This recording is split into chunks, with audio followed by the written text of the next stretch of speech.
I am Elias, and I am 29 years old. 3 years ago, my own flesh and blood, my older brother, stole my wife. And if that horrifying reality was not enough to completely destroy a man, my parents actively funded their secret hotel rendezvous. While I was grinding through 2 grueling jobs, desperately trying to pay our rent, cover our bills, and keep a roof over our heads, my mother looked me dead in the eye and said I was being paranoid. She told me family protects family. She just forgot to mention that I was not the family she meant. They laughed at me behind my back, humiliating me in front of the very people who were supposed to love me unconditionally, acting as if my pain was just a minor inconvenience to their perfect, suburban lives. But there is one massive, life-altering detail they did not know. The mysterious billionaire investor who recently bought up all their crippling debt, the silent corporate shareholder who just initiated the foreclosure on their precious real estate, and the man who currently holds their entire financial future in the palm of his hand, is me. And right now, they are standing outside my building in the freezing rain, desperately begging my security guards for just 5 minutes with the CEO. Before I tell you exactly how I took everything from them, hit that like button if you believe karma always collects its debts. And do not forget to let me know where you are watching from today in the comments section below. Now, let's go back to where this absolute nightmare started. I am standing right now on the 45th floor of my company's headquarters in downtown Chicago. The floor-to-ceiling windows offer a spectacular, panoramic view of the city skyline, a view that costs more per month in commercial leasing than my parents made in an entire decade. The glass is thick, soundproof, keeping the chaos of the city completely at bay. But my eyes are not focused on the horizon or the beautiful architecture of the buildings across the river. They are locked on the street level below. The rain is coming down in aggressive, unforgiving sheets today. It is the kind of miserable, bone-chilling Midwestern downpour that soaks right through your clothes, ruins your shoes, and sinks deep into your soul. Down there on the concrete pavement, shivering under a useless, wind-battered black umbrella, is my older brother, Victor. Next to him is Clara, the woman I once stood before God and promised my life to, clutching a cheap, transparent raincoat tightly around her shoulders, her hair plastered to the sides of her face. And huddled slightly behind them, looking infinitely smaller, older, and more fragile than I have ever seen them in my entire life, are my parents, Arthur and Martha. They look pathetic. They look exactly like the kind of people who have run out of options, run out of money, and finally run out of lies to tell themselves and everyone else. They are demanding to see the owner of the massive conglomerate that just effectively ended their luxurious, fake lives. Just 5 minutes ago, the head security guard at the marble front desk in the lobby called up to my private office. His voice was hesitant, professional but clearly uncomfortable, asking if I wanted to receive the frantic, soaking wet family causing a massive scene near the elevators. They were shouting about lawsuits, about unfair business practices, demanding to speak to the boss. I took a slow sip of my black coffee, looked at the blinking light on my phone, and told the guard to lock the revolving glass doors and let them wait out there in the freezing rain. Looking down at them from this incredible height, you would think I would feel a massive rush of pure, unadulterated joy. You would think I would be laughing out loud, popping open a bottle of vintage champagne, celebrating my ultimate victory over the people who threw me to the wolves. But the absolute truth is, I just feel a deep, cold emptiness inside my chest, followed quickly by a profound, heavy sense of relief. It took me 3 brutal years of absolute hell to build this grooming and fragrance empire. 3 years of blood, sweat, tears, sleepless nights, and an absolutely ruthless legal strategy to get to this exact moment in time. I did not get lucky. I orchestrated this outcome. I meticulously planned every single lawsuit, every hostile corporate acquisition, and every strategic market maneuver to ensure that when the hammer finally fell, it would completely crush the very foundation of their arrogance and their bank accounts. People ask me all the time how I became so successful so quickly in such a competitive industry. They see the tailored Italian suits, the luxury cars parked in my private garage, and the rapidly expanding business portfolio, and they naturally assume I had some massive inheritance waiting for me. They assume I had a wealthy, connected mentor who simply handed me the keys to the kingdom. They assume I was born on third base and thought I hit a triple. They do not know that my relentless drive was forged in the absolute ultimate betrayal. They do not know that my ambition is fueled by the sickening memory of my own mother handing my wife the keys to a luxury hotel room so she could sleep with my own brother. When you lose everything in the blink of an eye, your marriage, your family, your dignity, your savings, and your entire sense of reality, you only have two choices in this world. You can let the suffocating grief swallow you whole, let the dark depression become your permanent address, and fade into nothingness, living the rest of your life as a bitter, broken victim telling everyone who will listen about how unfair the world is. Or you can take all that burning rage, all that toxic waste they carelessly dumped on you, and use it as high-octane rocket fuel. I chose the latter. I chose to weaponize my heartbreak. I chose to build a fortress so high they could never touch me again. Standing here, watching the harsh rain batter their shoulders, my mind inevitably drifts back to the very beginning of my life. I realize now, with the crystal-clear, painful vision of hindsight, that the warning signs were always there, flashing right in front of my face. The blatant favoritism, the subtle, cutting digs at the dinner table, the way I was always treated like a second-class citizen in the very home I grew up in. I was born into a family that viewed me not as a beloved son, but as a backup plan. A safety net they could happily trample on whenever it suited their needs. I just stubbornly refused to see it until they forced me to look at the ugly, undeniable truth. I always thought the worst part of my life was going to be the constant financial struggles I faced growing up, constantly worrying about money, but I was so incredibly wrong. The worst part was the people I shared a Thanksgiving dinner table with. The people who smiled brightly for the holiday cameras while quietly sharpening the knife they would eventually plunge right into my back.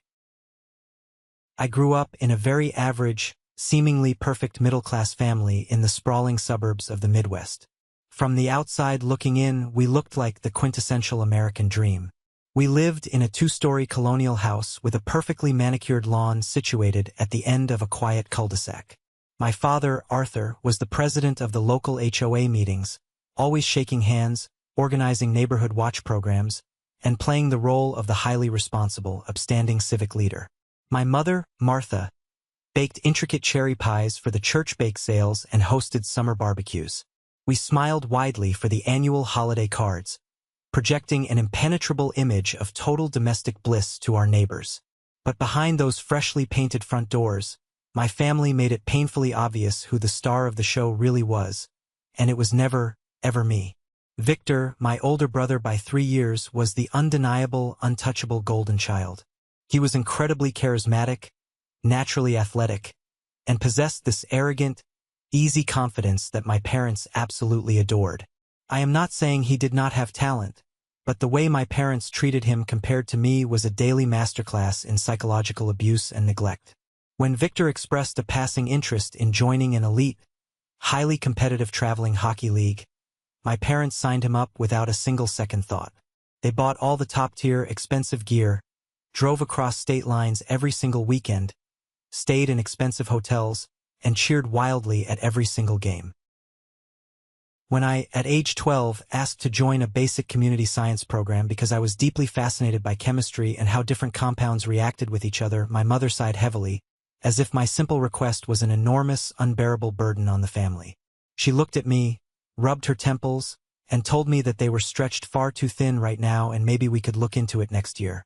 Next year came and went, and absolutely nothing happened. My childhood dreams and interests were simply collateral damage in the grand, expensive project of funding Victor's perfect life. The blatant, unapologetic favoritism hit a sickening, unforgettable peak during our teenage years.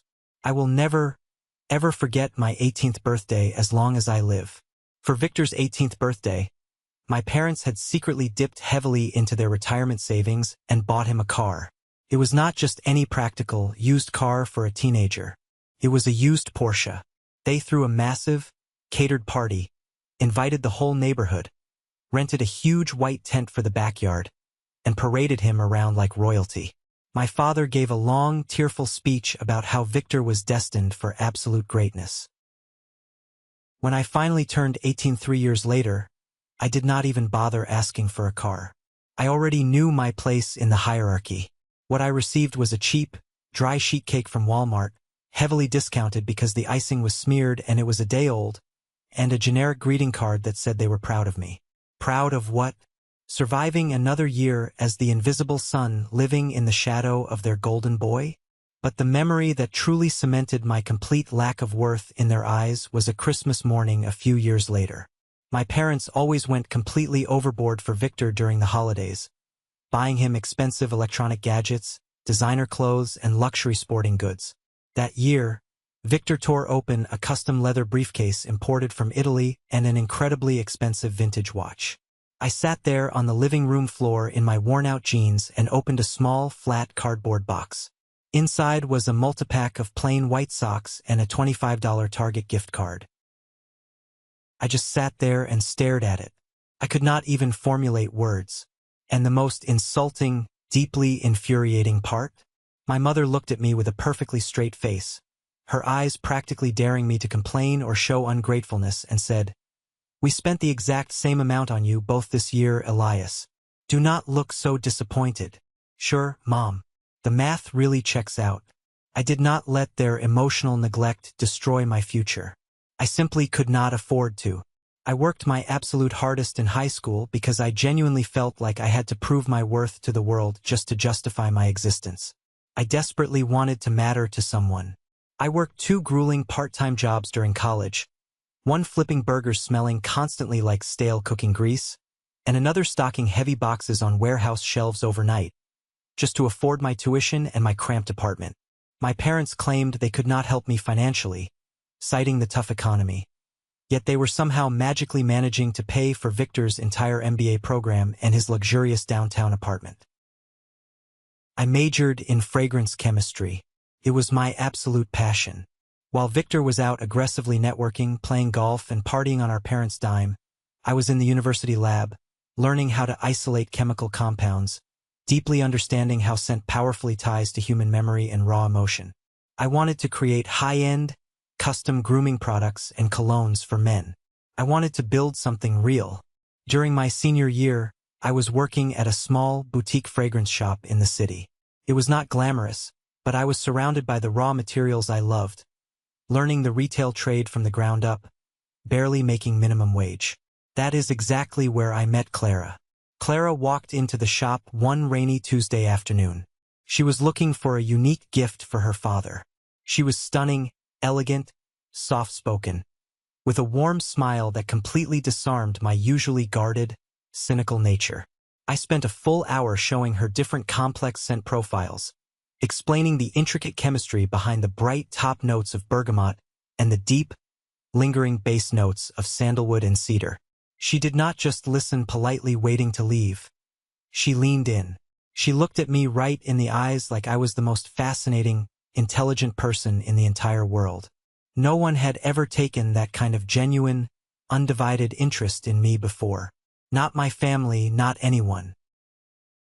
We started dating almost immediately, and it felt like a massive breath of fresh air. She did not care that I was a broke college student grinding through a minimum wage job. She admired my intense ambition. She made me feel seen, validated, and respected. When I was pulling brutal all-nighters studying for organic chemistry finals, she would show up at my terrible, drafty apartment at 2 a.m. with hot takeout food and strong coffee. For the first time in my entire life, I felt like I was somebody's absolute priority. I felt like I finally had a real family. I proposed to her 2 years later. I meticulously saved up every single spare dime from my meager junior chemist salary, skipping meals to afford a beautiful, modest diamond ring. When I eagerly drove to my parents' house to tell them we were officially engaged, hoping for just an ounce of the joy and celebration they regularly showered on Victor for his most minor achievements, their reaction was incredibly telling and deeply painful. My mother barely looked up from her glossy interior design magazine. She took a slow sip of her expensive red wine, sighed, and said, "Well, I hope her family has money, Elias, because you certainly do not. Does she have a substantial inheritance we should know about?"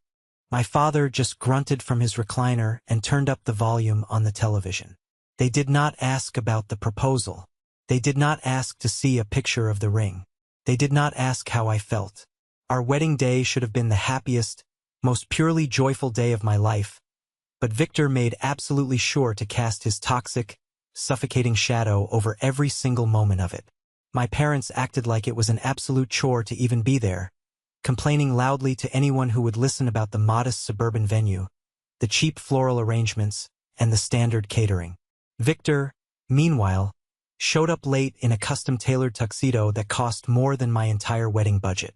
He spent the entire reception heavily drinking premium liquor, dominating every conversation, and aggressively networking with Clara's relatives, desperately trying to be the center of attention as he always did. But what really made my blood boil, what planted the very first seed of dread in my stomach, were the comments. Toward the end of the night, I was walking back from the restroom when I saw Victor corner Clara near the open bar. He was leaning in way too close, invading her personal space in a way that made my chest tighten with primal anxiety. I heard him say, his voice dripping with arrogance and condescension, "Wow, Elias really hit the jackpot, didn't he? I didn't think my little brother had it in him to land a woman like you. You could do so much better, you know?" I fully expected Clara to slap his face. I expected her to walk away in total disgust, defending her new husband. Instead, I stood frozen and watched Clara laugh. It was not a polite, uncomfortable, forced chuckle. It was a genuine, flushed, throaty laugh. She reached out and touched his arm lightly before turning away. At the time, I forcefully brushed it off. I desperately told myself it was just Victor being his usual arrogant, boundary-crossing self, and Clara was just trying to gracefully keep the peace on our wedding day. I trusted my wife implicitly. I had absolutely no idea that the foundation of my life was already rotting from the inside out. I thought the worst part of my life was firmly behind me. I was so incredibly wrong. The storm was just gathering. The first year of our marriage was good, or at least, I desperately and successfully convinced myself it was. I had proudly landed a junior chemist position at a mid-sized, reputable cosmetics company in the city. The starting salary was definitely not making us rich, but it paid the mortgage on our small townhouse, covered the utility bills, and I was finally doing exactly what I loved doing every single day. I was working long, grueling hours in the laboratory, volunteering for extra projects, trying desperately to secure a major promotion so I could comfortably start a college fund for the kids Clara and I constantly talked about having. I deeply wanted to give my future children the absolute financial security, stability, and unconditional love I never received from my own parents. But right around our second wedding anniversary, things started to significantly shift. A dark, suffocating, unexplainable tension slowly crept into our small townhouse, poisoning the air between us. It started with Victor. He began showing up completely unannounced at our place. And I do not mean dropping by for a quick beer on a Sunday afternoon to watch a football game. I mean letting himself in with a spare key mid-afternoon on regular weekdays, always dressed to the nines in his expensive designer gear, acting like he personally owned the property. Because I was working late at the lab almost every night, trying to perfect the chemical stability for a new winter fragrance line, I was not there for most of these random visits. I would come home utterly exhausted, smelling strongly of ethanol, musk, and essential oils, to find Victor sitting comfortably on my couch, drinking my expensive scotch that I saved for special occasions, with Clara sitting entirely too close to him on the cushions.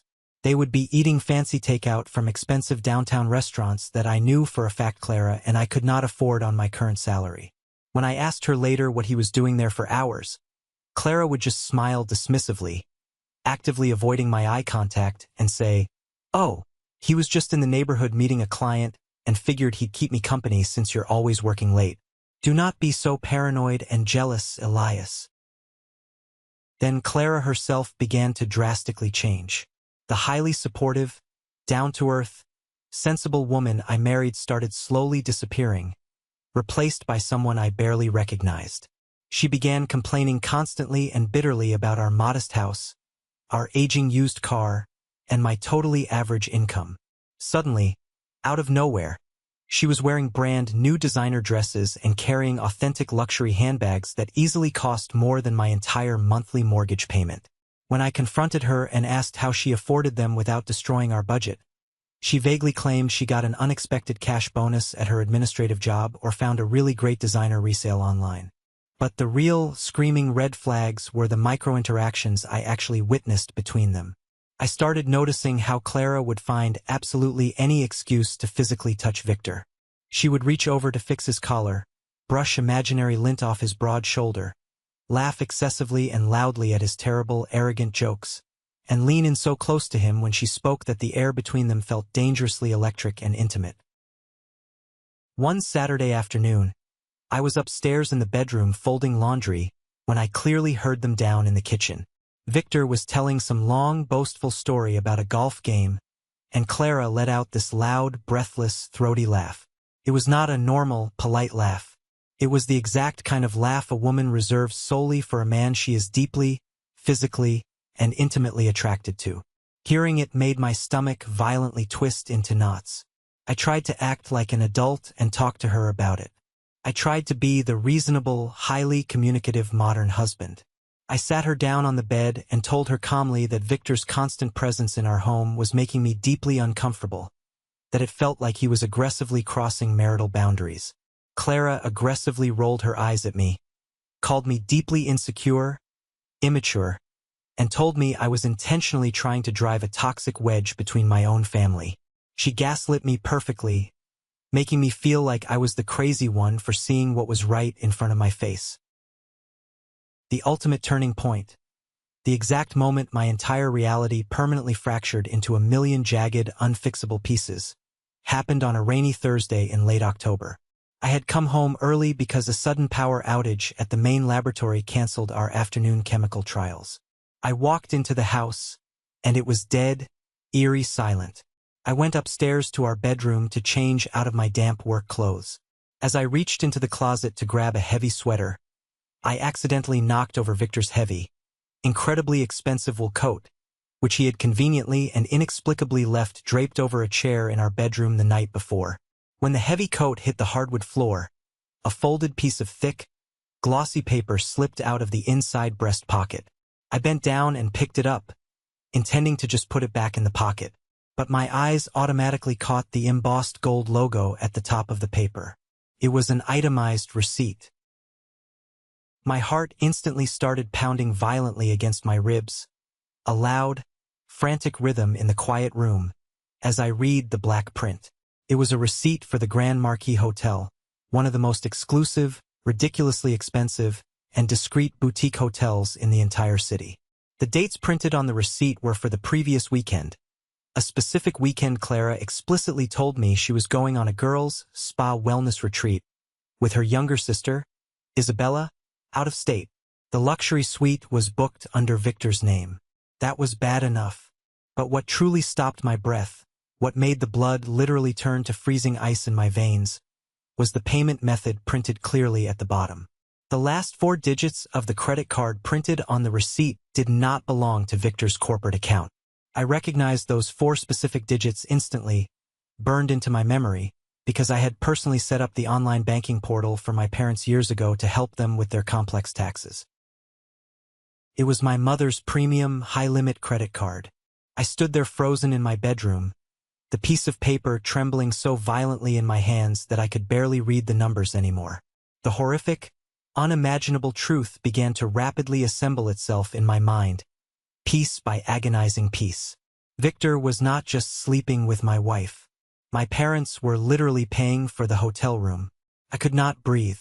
The walls of the bedroom felt like they were rapidly closing in on me. I grabbed my car keys, ran out of the house into the pouring rain, and drove my car straight through the city traffic to Clara's sister's apartment building. I hammered my fists on Isabella's door until she finally answered, looking annoyed. When she saw the look of absolute murder on my face, all the color instantly drained from hers. She knew. I did not yell. I did not scream. I just held up the crumpled hotel receipt, my voice deadly, terrifyingly calm, and said, "Tell me the absolute truth right now, Isabella, or I swear to God I will subpoena your phone records during the divorce discovery process and drag you into open court to testify under oath." Isabella immediately broke down, crying hysterically, sinking onto her living room couch. She confessed absolutely everything in a torrent of words. She told me Clara and Victor had been secretly sleeping together for over 8 months. They would constantly use her as a fake alibi to get away on romantic weekends. But then Isabella dropped the final, absolute crushing blow that destroyed me. She admitted, sobbing, that she had felt so incredibly guilty about the affair that she had secretly gone to my mother, Martha, about it 3 months ago, practically begging her to intervene and stop Victor from destroying my marriage. Do you know what my loving mother told Isabella? My mother told her to keep her mouth shut and mind her own business. My mother stated clearly that Victor was a highly successful man who could give Clara the luxurious life she truly deserved, and that I was just a poor chemist holding Clara back from her potential. My parents had not just turned a blind eye to the affair out of denial. They actively, aggressively, and financially supported it. I later discovered through a ruthless private investigator I hired that my parents had quietly sold a valuable piece of rural real estate they owned, specifically to pad my mother's bank account so she could seamlessly fund Victor's extravagant lifestyle and his secret hotel hookups with my wife without raising flags.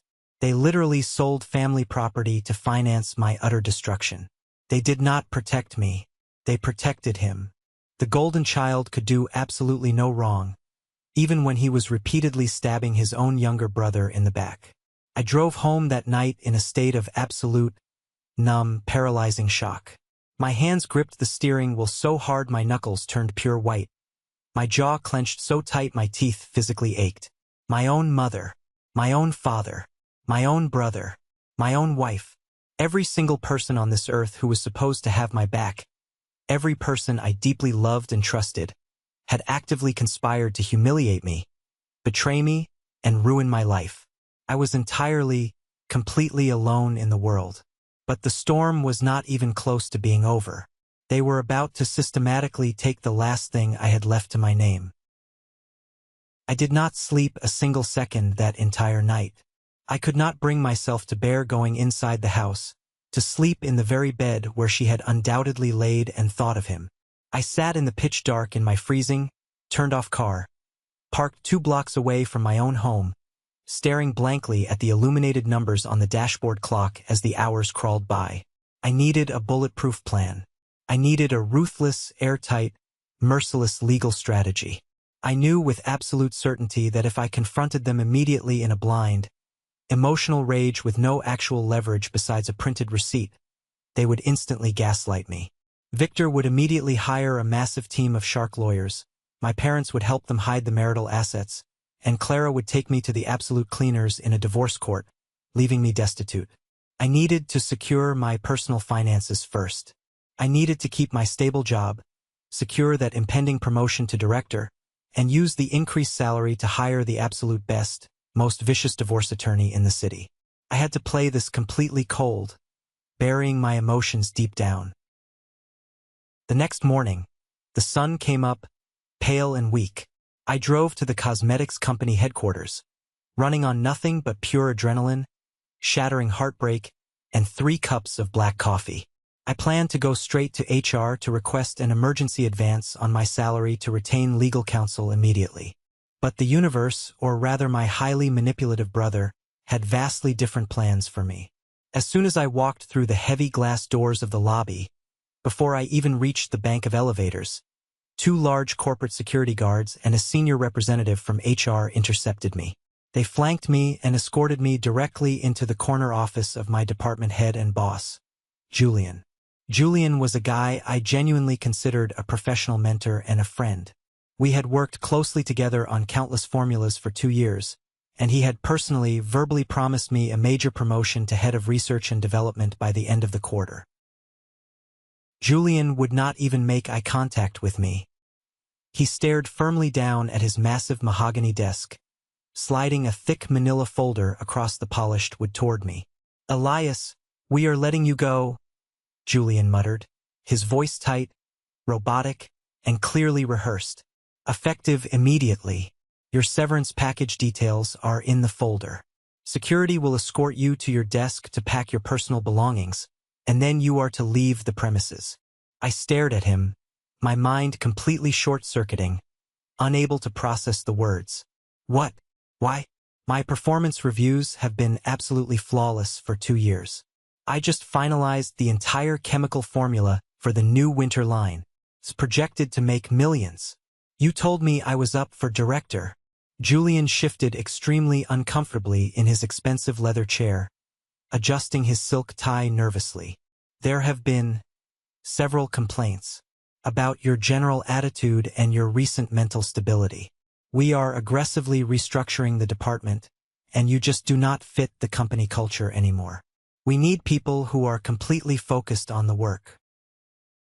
It was a blatant, disgusting, transparent lie. It made absolutely zero sense until a few days later, when a highly sympathetic coworker from the corporate accounting department called me from a burner phone off the record. She let it slip that Victor had recently taken Julian out for an incredibly expensive steak dinner and a round of golf at his private, exclusive country club. Victor's massive logistics company was a major supplier of vital chemical raw materials to our lab. Victor had aggressively leveraged his massive corporate weight, explicitly threatening to pull a multi-million-dollar supply contract unless Julian fired me on the spot. Victor had boldly claimed I was mentally unstable, going through severe personal issues, and causing toxic drama that was a massive liability for the business. Julian, the pathetic, spineless coward that he was, gladly took the bribe, bowed to the corporate pressure, and threw me straight under the bus to save his own department's bottom line and his own bonus. Victor had not just stolen my wife. He had systematically, maliciously orchestrated the total destruction of my career so I would not have the financial resources, the salary, or the professional credibility to fight back against him in court. He wanted me completely broken, entirely destitute, and crawling on my knees begging him for scraps. I was publicly escorted out of the building by security like a common criminal in front of all my colleagues. My entire professional life unceremoniously packed into a single, pathetic cardboard box. I drove back to the townhouse, my chest incredibly tight with a cold, terrifying, unfamiliar clarity. I unlocked and walked through the front door, and there was Clara, standing right in the middle of the living room. She was zipping up a massive, expensive designer suitcase. She looked up at me, her face completely hardened, entirely void of any of the warmth, affection, or love I once foolishly believed she had for me. She looked at me like I was a disgusting stranger she had accidentally stepped on in the street. "I am leaving you, Elias," she said, her voice dripping with absolute, unapologetic disdain. "I am filing for divorce today. I want you out of this house by the end of the week. My lawyer will be contacting you regarding the custody of the assets and the house." She did not even try to hide the betrayal anymore. She knew I had been fired. She probably knew exactly what time Julian was going to hand me that manila folder. She and Victor had planned this exact, vicious sequence of events perfectly to leave me completely paralyzed, broke, and defenseless. She walked right past me, not even offering a single word of apology or explanation, dragging her expensive luggage. Luggage I now knew my own mother had paid for, and walked out the front door. Through the living room window, I watched her walk down the driveway and get into Victor's black Porsche that was idling by the curb. He didn't even look at the house. They just drove away. I stood there completely alone in the empty living room of a house I could no longer afford to pay the mortgage on, with absolutely no job, no wife, no family, and almost nothing left in my bank account. The silence of the house was absolute, heavy, and deafening. I felt like the universe had violently ripped away every single thing I had ever worked for. I was standing alone in the smoldering ashes of my own life. But as I stood there in the absolute wreckage, looking at the empty space on the floor where her bags used to be, something deep inside my soul permanently shifted. The weak, desperate Elias who constantly wanted his parents' approval died right there in that living room. The naive Elias who always wanted to play fair and be the bigger person was gone forever, incinerated by their cruelty. I walked slowly over to the kitchen counter, reached deep into my cardboard box from work, and pulled out my personal, leather-bound chemistry notebook. It was the notebook containing all my proprietary, unreleased, highly advanced formulas for men's luxury grooming products. These were the formulas Julian did not know I had smartly kept entirely off the company's internal servers. I ran my hand over the worn leather cover, feeling the weight of it, and I made a silent, unbreakable vow to myself. They thought they had buried me deep in the dirt. They thought I was a pathetic, weak loser who would just roll over, accept my defeat, and disappear quietly into poverty and obscurity. But they forgot one absolutely crucial thing about me. I was a master chemist. I knew exactly how to mix highly volatile elements to create an explosive, unstoppable reaction. I did not need a family anymore. I needed an empire, and I was going to build it brick by brick, dollar by dollar, directly on top of their absolute total ruin. The divorce process was an absolute, unmitigated bloodbath. It was a masterclass in legal cruelty, orchestrated flawlessly by the very people who shared my DNA and the woman who once swore to love me until death. Because I had absolutely no inheritance to fall back on, no wealthy parents to quietly pay my exorbitant legal fees, and no salary whatsoever thanks to Victor's malicious corporate sabotage at the cosmetics company, I was completely at their financial mercy. Clara hired the most ruthless, notoriously expensive divorce lawyer in the entire city. Her retainer was paid for, of course, entirely by my mother's premium credit card. I walked into that cold, sterile, wood-paneled courtroom representing myself because I could not even afford a basic legal consultation. I had to read dense legal textbooks at the public library just to understand the motions they were filing against me. Clara sat across the massive mahogany table in the courtroom, draped in brand-new designer clothes that my family had bought her, looking at me with a sickening mixture of manufactured pity and extreme, unapologetic disgust. Her shark of a lawyer systematically, ruthlessly stripped away absolutely everything I had ever worked for. They took the townhouse, citing my sudden lack of a stable salary and my total inability to pay the impending mortgage. They took the meager, hard-earned savings we had meticulously built in our joint account over the years. They even attempted to claim the legal rights to my personal, at-home chemistry equipment, aggressively arguing that it was joint marital property, but the judge thankfully threw that specific motion out. I walked out of that depressing courthouse on a freezing Tuesday morning with absolutely nothing to my name but the clothes on my back, my beat-up, aging sedan, and my leather-bound notebook full of proprietary chemical formulas. I was officially a ghost. I was forced to move into a tiny, windowless studio apartment in the absolute worst, most dangerous part of town. The ancient radiator heater barely worked, leaving the room freezing at night. The rusted pipes rattled loudly in the walls, and the sickening smell of stale cigarette smoke and despair was baked permanently into the peeling wallpaper. For the first 6 straight months, I survived strictly on cheap ramen noodles, tap water, and sheer, unadulterated hatred. I swallowed my pride and took a grueling, back-breaking night shift job at a massive, incredibly dangerous chemical manufacturing plant on the industrial outskirts of the city. I spent my nights physically mixing heavy drums of industrial solvents and harsh cleaning chemicals from midnight to 8 in the morning just to pay my exorbitant rent and keep the electricity turned on. But the absolute second I clocked out and dragged myself back to that terrible apartment, the real, meaningful work began. I transformed my tiny, cramped kitchen counter into a sophisticated, makeshift laboratory. I spent absolutely every single spare dime I earned from the factory on raw, high-grade essential oils, pure ethanol, and professional glass beakers. I worked until my eyes physically blurred and my calloused hands shook violently from pure exhaustion. I was not just mixing cologne in that kitchen. I was literally distilling my rage, my heartbreak, and my trauma into a tangible, physical product. I vividly remembered the exact, pretentious scent profiles of the ridiculously expensive luxury grooming products Victor used to constantly flaunt in my face to assert his dominance. I broke them down chemically in my mind, identifying their weak points, and I engineered something 10 times better. I created a scent that was vastly more complex, incredibly sophisticated, and undeniably, unapologetically masculine. I blended rich base notes of aged cedar and rare oud with sharp, commanding top notes of bergamot and vetiver. After 8 brutal months of relentless, frustrating failure and hundreds of ruined batches, I finally cracked the perfect chemical code. I created a signature scent that was absolutely, undeniably magnetic. It smelled like raw power, quiet confidence, and old money. I bottled the golden liquid in cheap glass vials I bought in bulk, printed homemade, minimalist labels at a local copy shop down the street, and called the brand Aegis, the mythical impenetrable shield. I started aggressively peddling my product to independent boutique owners, high-end barbershops, and exclusive men's lifestyle stores across the city. I was flatly rejected 99 times. People looked at my homemade packaging and literally laughed in my face, telling me to get out of their stores.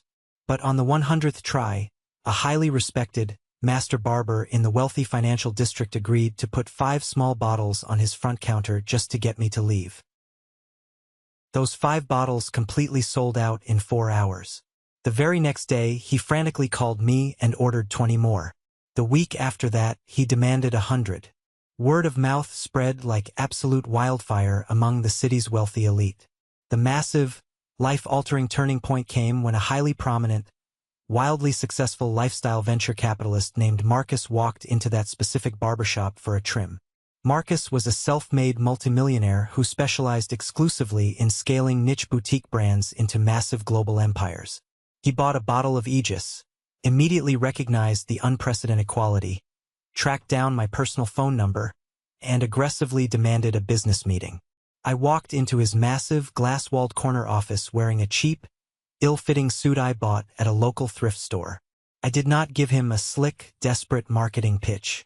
I sat down, looked him dead in the eye, and gave him the raw, undeniable chemistry, the incredibly high profit margins, and the absolute superior quality of the product. Marcus was blown away. He immediately introduced me to Mr. Sterling, a quiet, incredibly ruthless billionaire investor who controlled a massive, globally recognized private equity firm. Mr. Sterling meticulously looked at my proprietary formulas, looked at the desperate, burning fire in my eyes, and wrote me a massive seed funding check that fundamentally changed the entire trajectory of my life forever. He did not just give me working capital. He gave me an entire, fully operational manufacturing plant and a global distribution network.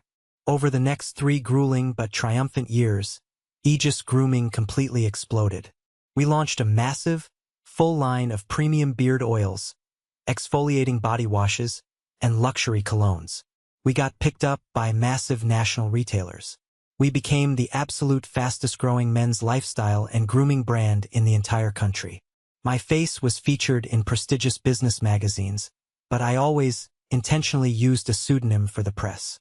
I stayed entirely off all forms of social media. I wanted my massive new wealth to be entirely invisible to the people who destroyed me. I was making millions of dollars, investing heavily in prime commercial real estate, and building an impenetrable corporate fortress, all while Victor, Clara, and my parents smugly thought I was rotting away in a gutter somewhere, completely broken. And while I was steadily, relentlessly climbing to the absolute peak of the mountain, Victor was actively, arrogantly digging his own financial grave. Victor had recently inherited a very comfortable, highly lucrative regional logistics company from his wealthy father-in-law, Clara's uncle, after the man retired. But Victor was absolutely not a competent businessman. He was a spoiled, deeply arrogant golden child who firmly believed massive success was simply his divine birthright. He spent his days playing expensive rounds of golf at the exclusive country club, taking 3-hour, alcohol-fueled martini lunches with his equally arrogant friends, and aggressively micromanaging his best employees right into the ground. He completely ignored massive, fundamental shifts in the global supply chain industry. He actively alienated his biggest, most reliable corporate clients with his insufferable ego and his constant failure to deliver on time. Within 2 short years of marrying Clara, Victor's logistics company was heavily, dangerously bleeding cash. To maintain their absurdly lavish, fake lifestyle, the brand new Porsche in the driveway, the constant stream of designer clothes, the ridiculously expensive international vacations they constantly posted online to prove how perfectly happy they were, Victor started secretly taking out massive, high-interest corporate loans from predatory lenders. He recklessly leveraged the entire infrastructure of the company just to keep up appearances and fund his wife's shopping addictions. My parents, utterly, hopelessly blinded by their lifelong, delusional worship of him, actually co-signed a massive secondary loan to bail him out of a particularly bad financial quarter. They voluntarily put the deed to their beloved, pristine colonial house up as collateral. They actually genuinely believed he was just going through a temporary minor rough patch. They believed his obvious lies because they had spent 30 solid years aggressively programming themselves to believe he was utterly perfect. I watched it all happen in real time through the meticulous, highly detailed financial reports of my expensive private investigators and my elite corporate lawyers. I knew exactly how much crippling debt they were in. I knew exactly which specific banking institutions held their toxic loans. And because I now had substantially more liquid capital than I ever knew what to do with, I legally created a complex series of anonymous corporate shell companies. Slowly, methodically, and completely legally, my shell companies began quietly buying up their massive debt portfolios. I bought the commercial loans holding Victor's failing logistics company hostage. I bought the secondary mortgage on my parents' suburban house. I became their sole, anonymous, completely merciless creditor. They thought they owed money to massive, faceless banking institutions located in New York. They had absolutely no idea they owed every single red cent to the younger son they had casually thrown away like absolute garbage. The trap was fully, perfectly set. The steel jaws were wide open. All I had to do was sit back and wait for them to run out of cash, and inevitably they absolutely did. Victor missed one massive loan payment, then two, then three. The banks, acting entirely on my strict, merciless, legally binding orders, flatly refused any extensions or restructuring. We aggressively called in the entirety of the massive loans. We initiated the aggressive, rapid foreclosure process on the family real estate. We completely froze the corporate assets and the payroll accounts. We completely, totally pulled the rug out from under their fake plastic lives in a matter of 48 hours. Absolute, total panic set in. My lawyers informed me that Victor had been frantically calling the holding company's main line for 3 days straight, aggressively demanding to speak to the CEO, screaming wildly about unfair business practices, threatening a massive, ruinous lawsuit he absolutely could not afford to file. Finally, after letting him sweat in absolute terror, I told my executive secretary to grant him a formal meeting. I told her to specifically schedule it for a rainy Tuesday afternoon. I wanted them to physically feel the bitter cold. I wanted them to feel the exact same sheer, terrifying desperation I felt when Clara packed her bags and walked out of my house, leaving me with nothing. I wanted them to step right into the trap of their own blind arrogance. And they walked right into it, completely, blissfully oblivious to the absolute slaughter that was waiting for them on the 45th floor. The incredibly heavy, solid mahogany doors to my massive executive boardroom are incredibly thick, completely soundproofed to protect corporate secrets. You cannot hear a single sound from the outside hallway. I was sitting quietly at the head of the massive, 20-foot polished granite conference table, my hands folded neatly and calmly in front of me. The room was intentionally dimly lit, the massive floor-to-ceiling windows right behind me casting my dark silhouette sharply against the gray, stormy, unforgiving sky of the city. My lead corporate attorney, a brilliant, ruthless man named Harris, stood quietly by the window, securely holding a thick, black leather binder containing every single devastating financial document, every foreclosure notice, and every asset seizure order we had meticulously prepared over the last 6 months. The digital clock on the wall ticked silently to exactly 3 p.m. The intercom on my desk buzzed loudly. "Mr. Aegis." My assistant's voice came through, clear, crisp, and totally professional. "The party from the logistics firm has arrived. They are extremely agitated and demanding to enter." "Send them in," I said, my voice completely devoid of any emotion, cold as the glass behind me. I heard the heavy, metallic click of the door latch. The double doors swung open, pushed forcefully and aggressively by Victor. He marched into the room first, his supposedly expensive suit deeply wrinkled and damp from the pouring rain outside. His face flushed an angry red with absolute, arrogant indignation. Clara followed right behind him, nervously clutching a wet designer handbag to her chest, looking around the incredibly opulent, intimidating boardroom with wide, fearful eyes. And then came my parents, Arthur and Martha, shuffling in slowly, looking exhausted, terrified, and completely, utterly out of their element. They did not look at me at first, because the bright light from the massive windows was directly behind me. I was just a dark, imposing figure sitting silently in the high-backed leather CEO chair. "Listen to me very carefully," Victor started shouting immediately, marching up to the table and slamming his hand down hard on the polished granite edge. "I do not care who you think you are, or what kind of illegal, predatory lending operation you are running out of this building. You cannot just illegally seize my corporate assets without a standard grace period. I am a highly respected businessman in this city. I will aggressively drag your entire holding company into a massive, highly public lawsuit that will take decades to settle. My parents' real estate is totally, completely off limits." I let him finish his pathetic rant. I let the echo of his empty, desperate threats completely die out in the massive, silent room. The heavy silence stretched out for 10 agonizing, suffocating seconds. They shifted uncomfortably, the bravado slowly draining from Victor's posture as the absolute silence crushed him. Then, I slowly leaned forward into the overhead light.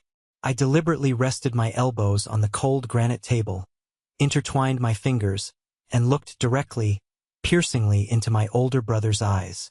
"You do not have the money for a massive lawsuit, Victor," I said calmly, my voice incredibly steady, low and cold as ice. "You do not even have the money to pay for the parking meter downstairs on the street." Victor completely, totally froze. His jaw physically dropped open. All the angry, arrogant red color instantly, violently drained from his face, leaving him looking like a pale, terrified ghost. He stumbled backward half a step, completely losing his balance, physically bumping into Clara. Clara let out a sharp, highly audible gasp, her trembling hand flying up to cover her mouth. Her eyes widened so much I thought they might actually pop out of her skull. She recognized me instantly. My mother, Martha, let out a strange, horrible choking sound, desperately grabbing my father's arm for physical support, her legs practically giving out. Arthur just stared at me, his mouth opening and closing silently like a fish suffocating on dry land, his brain entirely unable to process the reality sitting in front of him. "Elias?" my mother whispered, her voice trembling so violently it physically cracked in the quiet room. What are you doing sitting there? Where is the owner of the company? Let's pause for a moment. Thank you for staying with me this far, you're truly amazing. Please help me by liking the video and commenting the number 1 below so I know you've been here with me until this point. This not only helps more people discover this story, but also lets me know that my experiences mean something to someone. Your support is the greatest motivation for me to keep sharing the rest of this journey. I smiled at her. It was absolutely not a happy smile. It was the terrifying, cold smile of an apex predator that had finally, successfully cornered its completely defenseless prey. "I am the owner, Mother," I said, leaning back comfortably in my expensive leather chair, savoring the absolute shock on their faces. "I am the sole owner of the holding company. I own the private equity firm that bought out your bank." Which legally means, as of 48 hours ago, I own Victor's logistics company, I own Victor's fancy Porsche, and I hold the absolute legal deed to your beautiful, pristine colonial house. "This is a joke," Victor stammered uncontrollably, shaking his head frantically side to side in total, absolute denial. "This is a massive, sick, elaborate joke. You are a broke, pathetic chemist. You got fired for being unstable. You do not have this kind of massive corporate capital." I nodded silently toward my lawyer. Harris stepped forward from the shadows of the window, calmly opening the heavy leather binder, and tossed 4 incredibly thick stacks of legally binding documents directly in front of them on the granite table. The loud slap of the paper hitting the stone echoed in the room. "These are the certified, legally binding financial transfer records," Harris said, his tone entirely clinical, completely devoid of any pity. "My client legally, properly acquired your outstanding corporate debt 3 months ago. He also legally acquired the secondary mortgage on the residential property. You are in total catastrophic default on all accounts. The foreclosure and the corporate asset seizure are entirely legal, binding, and actively being enforced by local authorities as we speak. Victor looked down at the massive stacks of papers, his hands visibly, violently shaking as he frantically flipped through the pages. He saw his own signatures. He saw the official, embossed bank seals. He saw my new legal corporate name at the top of every single page. The absolute, crushing reality of his complete, undeniable destruction finally crashed down heavily on his shoulders. "Elias, please," Clara stepped forward, stepping right in front of Victor, her voice suddenly entirely different. Gone was the absolute disdain, the cruelty, and the arrogance she showed me on the horrible day she packed her bags and left me in that empty house. Now, she sounded incredibly sweet, highly desperate, actively trying to manufacture fake tears. "You absolutely do not have to do this to us. We are family. We made mistakes, terrible, stupid mistakes, but we can fix this. We can sit down and talk like mature adults. We can work out a payment plan." I looked at her, searching my own soul, and feeling absolutely, completely nothing. No lingering anger, no residual love, just total, absolute indifference. "You made a very clear choice, Clara. You boldly chose the man with the Porsche and the expensive country club membership. But you foolishly forgot that a car is just metal, and metal eventually rusts. You backed the wrong horse, and now you have to walk." My mother violently pushed past Clara, real, terrified tears streaming rapidly down her wrinkled face. "Elias, sweetheart, my beautiful baby boy, please, you absolutely cannot take our family home. We have lived there for 30 years. All your precious childhood memories are in that house. You can severely punish Victor if you want, but do not punish your own loving parents. We love you so much." I stood up slowly, planting both of my hands firmly on the table, leaning aggressively over the granite to look my mother dead in her terrified eyes. "Childhood memories?" I asked, keeping my voice dangerously low, practically a growl. "You mean the precious memory of you sitting in your kitchen telling Isabella that I was a pathetic loser holding Clara back from a good life? You mean the heartwarming memory of you secretly selling your valuable rural real estate specifically to fund your favorite son's expensive hotel rooms so he could comfortably sleep with my wife behind my back? You actively, intentionally financed my absolute destruction, Mother. You handed them the knife, paid for the blade, and happily watched them stab me. Do not you dare stand in my boardroom and try to use the word love. We did not know how bad the affair was," my father suddenly yelled, desperately trying to summon some pathetic, long-lost patriarchal authority to control the situation. "You are being incredibly vindictive and cruel, Elias. Blood is thicker than water. You must forgive your family." "You are right, Arthur," I shot back instantly, calling him by his first name for the very first time in my entire life, watching him flinch at the disrespect. "Blood is much thicker. It is Messier, and it permanently stains everything it touches. You consciously chose Victor. You have always, consistently chosen Victor over me since the day I was born. So now you get to fully live with him. You get to figure out exactly how to survive in the real world when the golden child permanently loses all his gold." Victor suddenly lunged forward with a feral scream, aggressively grabbing the heavy legal documents and violently, frantically tearing them in half, throwing the shredded pieces across the pristine boardroom. "I will fight you to the bitter end," he screamed at the top of his lungs, spit flying from his mouth, his veins popping aggressively in his neck. "I will hire every single ruthless lawyer in this entire state. I will completely destroy you and your fake company." "With what money?" I asked quietly, perfectly calm. That simple question stopped him cold in his tracks. He froze, his hands still raised in the air. "Your corporate payroll accounts are entirely frozen," I explained slowly, gesturing to the heavy door. "Your personal premium credit cards are completely maxed out and deactivated. Your house is currently being padlocked by the county sheriff's department as we speak. You are completely, utterly destitute. You are exactly where you intentionally left me 3 years ago. The only difference is, I had the incredible brains and the massive drive to build a global empire out of absolutely nothing. You do not even know how to make your own cup of coffee without paying someone else to do it. I pressed the intercom button firmly on my desk. Security, we are entirely finished here. Please promptly escort these 4 individuals out of the building and off the premises. If they resist or cause a scene, immediately call the police and have them formally arrested for trespassing. As the 3 heavy, intimidating security guards walked swiftly into the room, Clara started sobbing hysterically, physically sinking to her knees on the expensive carpet, begging me. My mother was wailing loudly, aggressively grabbing my father's jacket, totally unable to stand on her own. Victor just stood there, completely paralyzed, utterly broken, staring at me like he was looking at the actual devil himself. "Get out of my building," I said firmly, turning my back to them completely and looking out the massive window at the pouring rain.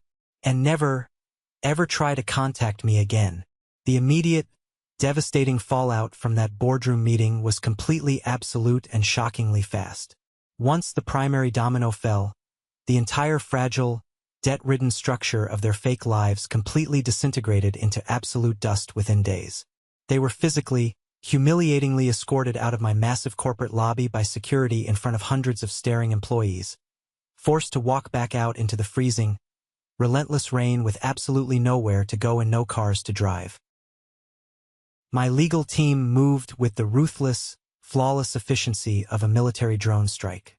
The bank officially, legally seized Victor's logistics company the very next morning at 8 a.m., locking the doors and beginning the process of liquidating the remaining physical assets, trucks, and warehouses to pay off the massive debts he owed my holding company. The shiny, ridiculously expensive Porsche was aggressively towed right out of his driveway by the repo men before noon, while his wealthy neighbors watched from their windows. My parents were formally, legally evicted from their beloved, pristine colonial house in the suburbs by the end of the week. The absolute humiliation of the entire neighborhood actively watching the armed sheriff enforce the foreclosure notice broke my mother completely. She instantly lost her prestigious, arrogant standing at the church bake sales and was removed from the neighborhood watch committee. She became a total, absolute social pariah overnight. They were forced to quickly pack 30 years of memories into cheap cardboard boxes and move into a cramped, depressing, poorly maintained 2-bedroom apartment in a highly dangerous neighborhood on the absolute extreme outskirts of the city. To pay the new rent and buy groceries, my father, a proud man who used to constantly boast about his massive 401k and early retirement, was forced to take a grueling, minimum-wage night shift job as a security guard at a local, drafty warehouse, aggressively patrolling freezing concrete floors on his bad knees until dawn. It was exactly like attending a continuous, agonizing public funeral for their massive egos. But the absolute most poetic, mind-blowing twist of pure, unadulterated karma, the massive secondary explosion that completely vaporized whatever tiny shred was left of Victor's fragile sanity, happened about a month after our boardroom confrontation. I was sitting quietly in my office, sipping coffee and reviewing the highly profitable quarterly sales projections for our new winter cologne line, when my private, unlisted cell phone rang. I didn't recognize the local number, but I answered it anyway. It was Isabella, Clara's younger sister. Her voice was highly frantic, totally breathless, and filled with a dark, twisted kind of amusement. "Elias," she said, her voice shaking slightly with adrenaline. "You are absolutely not going to believe what just happened an hour ago. I had to tell someone, and honestly, after everything they did to you, you deserve to know." Isabella quickly explained that during the 3 years after my incredibly messy divorce, Clara and Victor had stayed together, desperately trying to project the flawless image of a wealthy, powerful, untouchable power couple on social media. About 8 months ago, Clara had excitedly, publicly announced she was pregnant. Victor had been insufferably proud, aggressively bragging to everyone who would listen at the country club about his impending fatherhood, talking loudly about setting up a massive trust fund and college fund for his new heir. Clara had given birth to a baby boy exactly 2 weeks after my hostile corporate takeover officially stripped them of all their money and assets. The extreme, suffocating stress of losing the luxury lifestyle, the sports cars, the massive house, and the social status had caused a massive, violent fracture in their already toxic relationship. Victor, terrified, broke, and angry, violently demanded to know how they were going to afford raising a child when they could barely afford groceries. In the middle of a massive, screaming match in their tiny, newly rented apartment, Clara finally snapped under the pressure and confessed the ultimate, devastating, life-altering truth. The baby wasn't Victor's. During the last year, while Victor was busy arrogantly running his logistics company into the ground and completely ignoring her to play golf and drink with his buddies, Clara had gotten incredibly bored. She had started sleeping with her expensive, highly muscular personal trainer at the luxury gym Victor was paying thousands of dollars a month for. She had intentionally lied about the paternity, actively planning to trap Victor into funding her wealthy lifestyle forever. But now that Victor was completely broke, the new baby was nothing but a massive financial anchor dragging her down, and she maliciously threw the painful truth right in his face just to hurt him. The woman he utterly destroyed his own younger brother to steal had done the exact same horrifying thing to him. She proved, without a shadow of a doubt, that she was always absolute trash. Victor totally lost his mind. He physically destroyed the small apartment in a blind, feral rage, throwing furniture through the windows, resulting in the police being called by terrified neighbors. Clara immediately filed a massive, restrictive restraining order against him. The highly publicized, aggressive custody battle he had bragged about fighting for completely evaporated into thin air because a quick DNA test proved he wasn't even the biological father. He was publicly, brutally, completely humiliated. Everyone in their elite social circle found out the sordid details. The story spread like absolute wildfire. Victor was left with absolutely nothing. No logistics company, no money, no fancy cars, no wife, no child, and a totally ruined professional reputation that made it completely impossible for him to ever get a decent corporate job in the city again. The last I heard from my private investigators, he was working as a low-level, minimum-wage dispatcher for a cheap trucking company, living in a rented, filthy room in a terrible part of town, spending his nights drinking cheap beer and aggressively blaming everyone else in the entire world for his massive failures. My parents tried to desperately reach out to me a few times after the dust settled.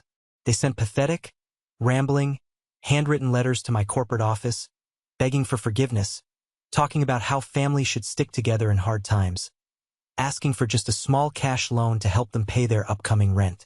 I didn't even bother to read them. I simply handed them to my assistant and told her to put them directly into the industrial shredder. They made their choice a long time ago. They chose to protect and fund their golden child. Now, they get to choke on the absolute reality of who he really is and suffer the exact same poverty they wished upon me. Walking away from the absolute wreckage of my old life, leaving them crying in that boardroom, was the most incredibly liberating, empowering feeling I have ever experienced in my entire life. I didn't look back for a single second. I didn't check up on them on social media. I established an impenetrable, titanium boundary that no one could ever cross again. The very next day, I legally dropped my father's last name entirely. I went down to the county courthouse, paid the fees, filed the extensive paperwork, and officially changed my legal last name to Aegis, the name of the company that literally saved my life. I was no longer the unwanted, unloved son of a pathetic, toxic family. I was the absolute master of my own destiny, the architect of my own future. With the massive, suffocating toxic weight of my past finally, completely severed, my life began to truly flourish in ways I never thought possible when I was sleeping in my car. The burning anger that had fueled my survival for 3 solid years slowly began to dissipate, replaced by a profound, deep, quiet sense of total peace. I didn't need to be angry anymore. I had won the war. About a year after the boardroom confrontation, I attended a massive, highly exclusive charity gala I was personally sponsoring to raise money for underprivileged youth science and chemistry programs in the city. That is where I finally met Qley. Qley was standing quietly by a massive, elaborate floral arrangement near the bar, looking incredibly bored by the wealthy, arrogant executives trying desperately to network around her. She wasn't wearing flashy designer clothes or ostentatious, expensive jewelry. She was an independent commercial architect, incredibly smart, sharp-witted, and wildly passionate about her career. We started talking casually about the structural integrity of the historical buildings in downtown Chicago, and I was instantly, completely captivated by her intelligence and her genuine smile. I intentionally didn't tell her about my massive wealth or my CEO title right away. For our first few weeks of dating, we just went to quiet, local coffee shops, ate at small diners, and walked through the city parks. She fell deeply in love with Elias the man, not Elias the billionaire CEO. When I finally brought her to my massive penthouse overlooking the city and explained the absolute scale of my business empire, she genuinely didn't care about the money. She cared about the intense drive, the deep passion, and the incredible resilience it took to build it from the ground up. She was the complete, total opposite of Clara in every conceivable way. She didn't want my premium credit card. She wanted my time, my respect, and my equal partnership. We are officially getting married next spring. We are actively planning a very small, incredibly private, highly secure wedding in a beautiful, secluded botanical garden outside the city. There will be absolutely no toxic relatives invited. There will be no arrogant brothers making condescending, insulting speeches at the reception. By family, I exclusively mean the family we have actively, carefully chosen. Marcus, Mr. Sterling, the loyal friends and employees who stood by me when I had absolutely nothing. I am currently spending my quiet evenings in my private home lab, meticulously custom blending a bespoke, one-of-a-kind fragrance entirely dedicated to Qley, carefully capturing the exact, fresh scent of the rain from the day we first met. It is a beautiful scent of pure, unadulterated hope and new beginnings. We are also actively, happily talking about starting a family of our own soon. I have already set up a massive, ironclad trust fund and college fund for our future children. But vastly more importantly than the financial security, I have made a sacred, unbreakable vow to myself and to Qley. I will never, ever treat one child differently than another. I will never make them feel like they have to constantly earn my love through academic achievements or blind obedience. I will give them the unconditional, fierce love, support, and protection that I was completely, cruelly denied by my own parents. Looking back at the absolute nightmare I survived, I realized something incredibly profound. I used to desperately, constantly wish that none of it had ever happened. I wished I had just had a normal, boring, loving family. But sitting here today, looking out at the massive city I completely conquered, holding Qley's hand, I wouldn't change a single agonizing, painful second of it. The absolute, unforgiving cruelty of my parents and the sickening, traumatic betrayal of my brother and my wife did not destroy me like they planned. It forged me. It violently burned away every single ounce of weakness, insecurity, and naive desperation inside my soul, leaving behind nothing but unbreakable, hardened steel. They arrogantly tried to bury me deep in the dirt so Victor could shine brighter, but they didn't realize I was a seed. And from that dark dirt, I grew into a massive, towering tree that now completely blocks out their sun. Life is incredibly short, and your mental energy is far too valuable to ever waste on people who view your existence as a burden or an inconvenience. If you are sitting at a family table where your worth is constantly questioned, where you are treated like a backup plan, or where your boundaries are continually, aggressively disrespected by the people who share your blood, you need to stand up and walk away right now. You absolutely do not owe toxic people your sanity, your money, or your life just because you happen to share the same DNA. A real family protects you. They don't sell you out to fund a hotel room. Have you ever faced something similar with your own toxic family? Have you ever had to cut ties completely to save your own life, your finances, and your sanity? Share your personal story in the comments below, and don't forget to like and subscribe so you don't miss the next journey. Stay strong, aggressively protect your peace, and never, ever let anyone make you feel like you are second best.